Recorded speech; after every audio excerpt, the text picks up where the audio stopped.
Perkenalkan, nama saya Frisly Mariana Putrindolu, NIM 2104003, Prodi Pendidikan Biologi, Universitas Nusa Cendana.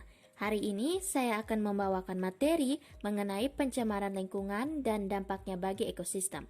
Berikut adalah kompetensi dasarnya. Dan ini adalah indikator pencapaiannya. Tidak lupa juga saya menambahkan tujuan dari pembelajaran hari ini.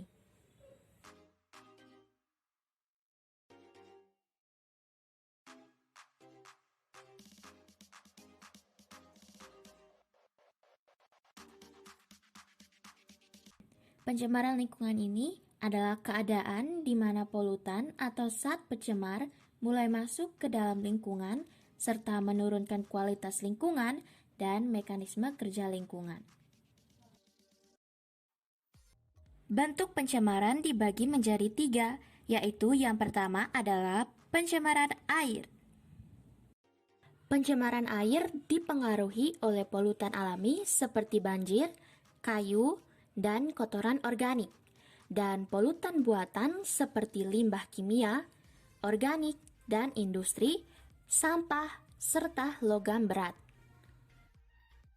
Pencemaran air mempunyai dampak tersendiri bagi ekosistem. Contohnya adalah perubahan warna air. Ketika limbah atau polutan mulai masuk ke air, maka akan terlihat dengan jelas perubahan warna air. Air akan berubah warna menjadi coklat, kuning, maupun kemerahan.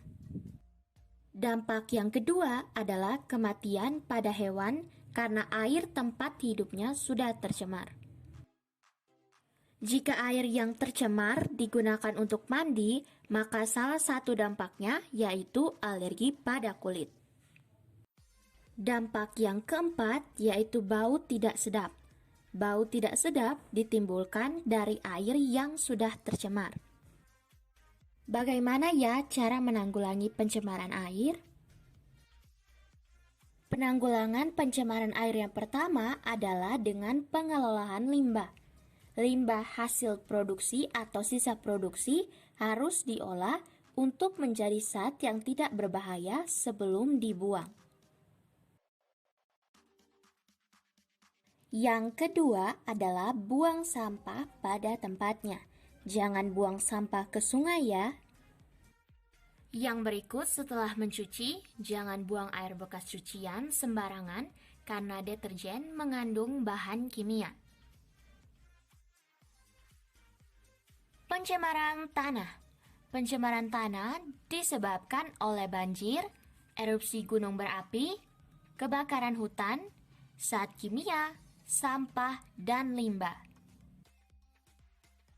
Pencemaran tanah mempunyai dampak tersendiri bagi ekosistem.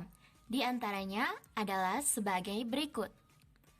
Hilangnya kesuburan tanah, tanah menjadi kering, berbau tidak sedap, komposisi tanah berubah, dan tanaman mengalami defisiensi.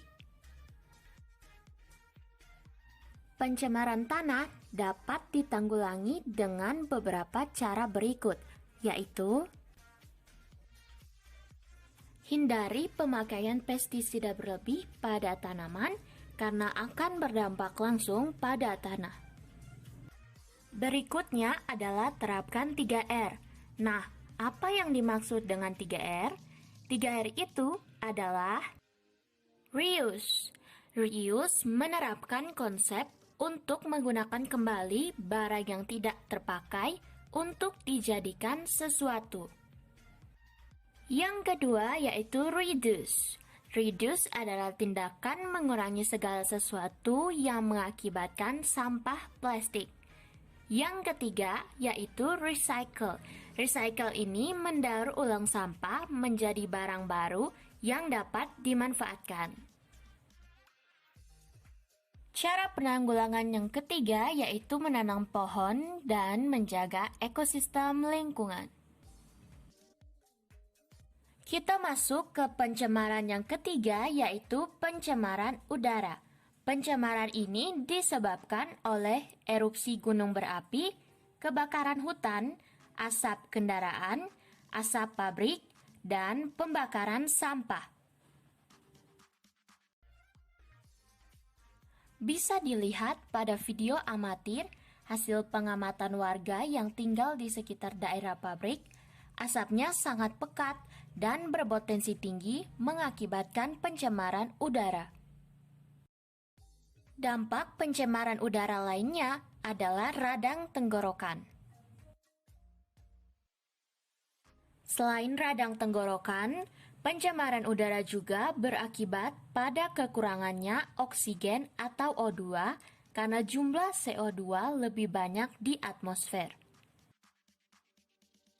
Penipisan lapisan ozon. Penipisan lapisan ozon diakibatkan oleh dua zat utama, yaitu CFC atau klorofluorkarbon dan HCFC atau hidroklorofluorkarbon.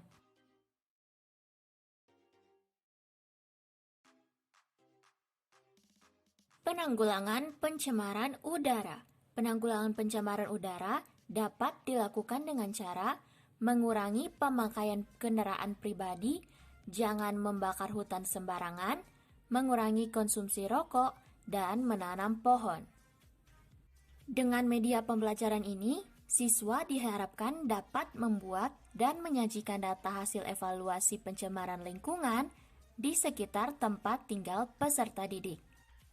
Ini merupakan tabel evaluasi peserta didik.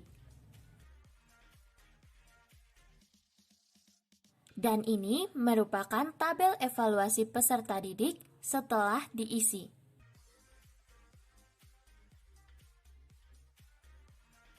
Terima kasih sudah menonton. Saya berharap media pembelajaran ini dapat berguna bagi kita semua.